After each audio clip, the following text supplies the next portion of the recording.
मी भारतीय जनता पक्षात जाणार नाही असे ठरलेलेही नाही असे सांगणारे शिवसेना उद्धव बाळासाहेब ठाकरे पक्षाचे डोंबिवली जिल्हाध्यक्ष दीपेश पुंडलिक म्हात्रे यांच्यासह त्यांच्या समर्थकांनी आज डोंबिवलीत आगामी स्थानिक स्वराज्य संस्थांच्या निवडणुकीच्या पार्श्वभूमीवर भारतीय जनता पार्टीत प्रवेश केलाय। दीपेश म्हात्रे यांनी यापूर्वी 2 वेळा रवींद्र चव्हाण यांच्या विरोधात विधानसभा निवडणूक लढवली होती। भाजप प्रदेशाध्यक्ष रवींद्र चव्हाण, माजी केंद्रीय मंत्री कपिल पाटील, ज्येष्ठ नेते जगन्नाथ पाटील, आमदार सुलभा गायकवाड यांच्यासह भाजपचे अनेक पदाधिकारी यावेळी उपस्थित होते। भारताचे यशस्वी पंतप्रधान माननीय नरेंद्र मोदी साहेब, महाराष्ट्राचे आदरणीय मुख्यमंत्री देवेंद्र फडणवीस साहेब आणि भारतीय जनता पार्टीचे प्रदेशाध्यक्ष रवींद्र चव्हाण साहेब, कपिल पाटील साहेब, त्याचबरोबर गणेश नाईक साहेब यांच्या नेतृत्वाखाली आज मी भारतीय जनता पार्टीमध्ये प्रवेश केलेला आहे। जनतेच्या विकासाची कामं करणं आणि लोकांच्या अडीअडचणीला न्याय देणं यासाठी आज मी भारतीय जनता पार्टीमध्ये प्रवेश केलेला आहे आणि येत्या काळामध्ये सर्वसामान्य माणसांना न्याय देण्यासाठी भारतीय जनता पार्टीत राहून काम करेन। तुम्हाला पक्षामध्ये आल्यानंतर कुठलं पद तुम्हाला दिलेलं आहे? नाही, पक्षामध्ये तर आता तर जस्ट माझा प्रवेश झालेला आहे। पद मी कुठलं मागितलेलं नाही। पक्षाला योग्य वाटेल तो निर्णय पक्ष घेईल आणि पक्षाच्या शिस्तीप्रमाणे मी काम करेन। आताच जसं प्रदेशाध्यक्षांनी आपल्या सर्वांना सांगितलं की जो महापौर या ठिकाणी बसेल तो महायुतीकडनंच दिला जाईल आणि महायुतीचा महापौर या महापालिकेमध्ये बसेल असं मी कुठल्याही कमिटमेंटसाठी इथे आलेलो नाही। सर्वसामान्य माणसाला न्याय देण्यासाठी मी आज भारतीय जनता पार्टीमध्ये प्रवेश केलेला आहे। कमिटमेंटचा काही विषय नाही, परंतु चांगल्या पद्धतीने लोकांच्या 65 इमारती असतील, डोंबिवलीतले अनेक प्रश्न असतील, ज्या प्रश्नांना न्याय देण्याचं आश्वासन मला माननीय मुख्यमंत्री साहेबांनी दिलेलं आहे आणि त्या जनहिताच्या कार्यासाठी मी आज प्रवेश केला। ठाकरेच्या शिवसेनेवर तुम्ही नाराज आहात का म्हणून तुम्ही प्रवेश केला? माझी कोणावरही नाराजी नाही। मी कोणावरही नाराजी आज व्यक्त करणार नाही आणि माझी कुठल्याही पक्षावरती, ज्या पक्षामध्ये आपण अनेक वर्ष काम केलं त्या पक्षामध्ये मला त्यांनी नेहमीच चांगली संधीच दिली आणि मी त्यांचं देखील आभारच मानतो आणि आज मी भारतीय जनता पार्टीमध्ये प्रवेश करून चांगलं काम करण्याचा प्रयत्न करतो। दीपेश, भारतीय जनता पार्टीच का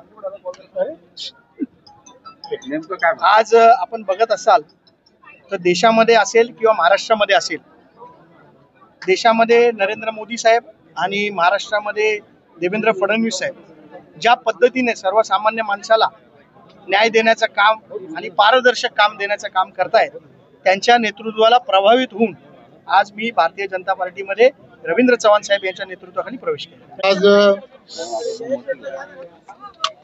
कल्याण लोकसभा मतदारसंघ आणि या कल्याण लोकसभा मतदारसंघामध्ये देशाचे पंतप्रधान आदरणीय नरेंद्र मोदीजी, महाराष्ट्राचे लोकप्रिय असे मुख्यमंत्री आदरणीय देवेंद्रजी यांच्या नेतृत्वामध्ये आपण सर्वजण जाणता केंद्रात एनडीएचं सरकार आहे आणि महाराष्ट्रात देवेंद्रजींच्या नेतृत्वामध्ये महायुतीचं सरकार अतिशय प्रभावीपणे काम करताना तुम्हाला आम्हाला सर्वांना दिसत आहे आणि म्हणून या दोन्ही नेत्यांच्या कामावर प्रभावित होऊन विविध पक्षांमधून अनेक नगरसेवक आणि त्याचबरोबर विविध पक्षामधील असणारे अनेक प्रमुख पदाधिकारी यांनी आज भारतीय जनता पार्टी पक्षामध्ये प्रवेश केलाय। मी या सगळ्यांचं भारतीय जनता पार्टी पक्षामध्ये स्वागत करतो आणि आपण सर्वांना एवढंच आश्वासित करू इच्छितो की केंद्रामध्ये नरेंद्र मोदींच्या नेतृत्वातलं एनडीएचं सरकार आणि राज्यामध्ये महायुतीचं देवेंद्रजींच्या नेतृत्वातलं सरकार आणि त्यामुळे येणाऱ्या काळामध्ये प्रत्येकाच्या हे लक्षात येत आहे की एक विचाराचं असणार आणि प्रगतीकडे घेऊन जाणार आणि पारदर्शकपणे या स्थानिक स्वराज्य संस्थांना पुढे घेऊन जाणार सरकार जर कोण देऊ शकत असेल तर ते अत्यंत प्रभावीपणे भारतीय जनता पार्टी देऊ शकतं. आणि त्यामुळे आज या सर्व प्रमुख नेत्यांनी भारतीय जनता पार्टीवरती जो विश्वास दाखवला त्या विश्वासाला आम्ही सर्व भारतीय जनता पार्टीचे या लोकसभा मतदारसंघामधील सर्व पदाधिकारी आणि त्याचबरोबर भारतीय जनता पार्टी महाराष्ट्र प्रदेश कुठेही त्या विश्वासाला तडा जाऊ दिला जाणार नाही याची मी तुम्हाला पूर्णच्या पूर्ण खात्री देतो. आपण हे जाणता की आज ज्यांचा पक्षप्रवेश झाला ते महाराष्ट्रामध्ये डोंबिवली मतदारसंघ आणि डोंबिवली मतदारसंघाचं नेतृत्व हे गेले वर्षानुवर्ष मी करतो आहे. आणि माझ्या या विधानसभा निवडणुकीमध्ये वर्षानुवर्ष शिवसेना पक्षाबरोबर काम करणारे एक चांगलं युवा नेतृत्व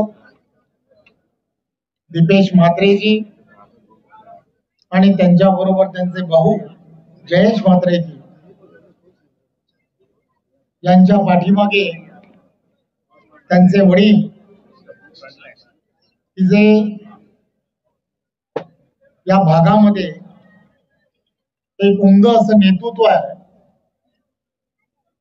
एक ज्येष्ठ नेतृत्व की ज्यांनी या महानगरपालिकेमध्ये महापौर पदही भूषवलं. त्यांच्या बरोबर योगेश म्हात्रे, त्यांच्या पत्नी ही सर्व गेली वर्षानुवर्ष एक कार्यकर्ता म्हणून माझ्या बरोबर काम करणारे असे माझे सहकारी आहेत. कल्याण डोंबिवली महानगरपालिकेमध्ये राष्ट्रवादीचे संतोष तरेजी असतील, कल्याण पूर्व मध्ये एक सामाजिक बांधिलकी ठेवून समाजसेवेचा वसा गेली वर्षानुवर्ष घेऊन चालणारे असे संजय गायकवाडजी असतील, देवाभाऊ असतील. एक देवाभाऊ पूर्वीच होता, कल्याण पूर्व मधला पण देवाभाऊ आमच्यामुळे आले. त्यामुळे या संपूर्ण महानगरपालिकेमधील जवळजवळ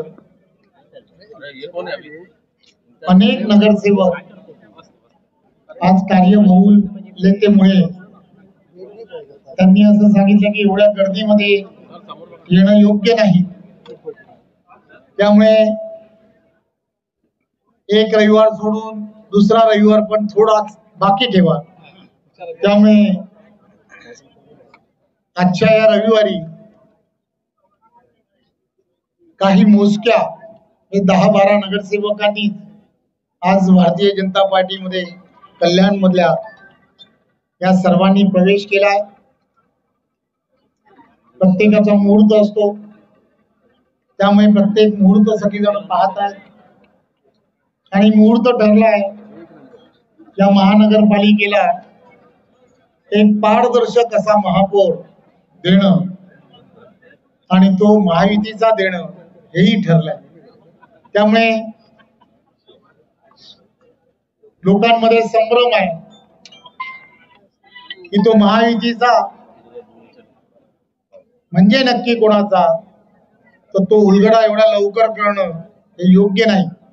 परंतु नक्की करायचं आहे की पारदर्शकपणे देवेंद्रजींच्या नेतृत्वात या महानगरपालिकेमध्ये महापौर देणं हे अत्यंत गरजेचं आहे आणि तो भारतीय जनता पार्टी देईल याची मी तुम्हाला पूर्णच्या पूर्ण खात्री देतो.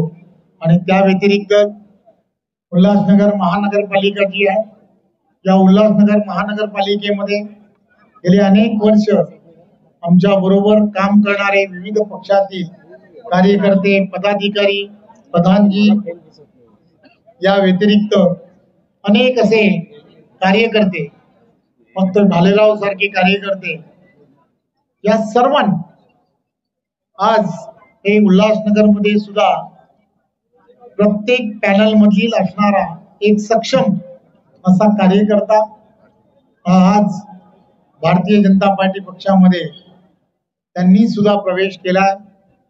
खरं तर ही यादी जवळजवळ प्रमुख कार्यकर्त्यांची 150 ते 200च्या जवळपास आहे आणि पत्रकार परिषदेमध्ये एवढी यादी देणं किंवा बोलणं योग्य ठरत नाही. म्हणून आज मी सर्वांची खरं तर माफी मागून एवढंच सांगतो की मी बाकी सर्वांची नावं ती जरी घेतली नसतील तरी ती पूर्ण यादी जी आहे ती यादी प्रेस नोटच्या माध्यमातून मी आपल्यापर्यंत नक्की पोचवेन. आणि पुन्हा एकदा आपण सर्वांनी या ठिकाणी वेळ दिलात त्याबद्दल सर्वांच्या वतीने आणि भारतीय जनता पार्टीच्या वतीने मी तुमचं सर्वांचं खूप खूप धन्यवाद देतो. अल्पावधीतच लोकप्रिय झालेला भारताचा बुलंद आवाज आपला Bharat channel subscribe, share, like आणि कमेंट्स करायला विसरू नका.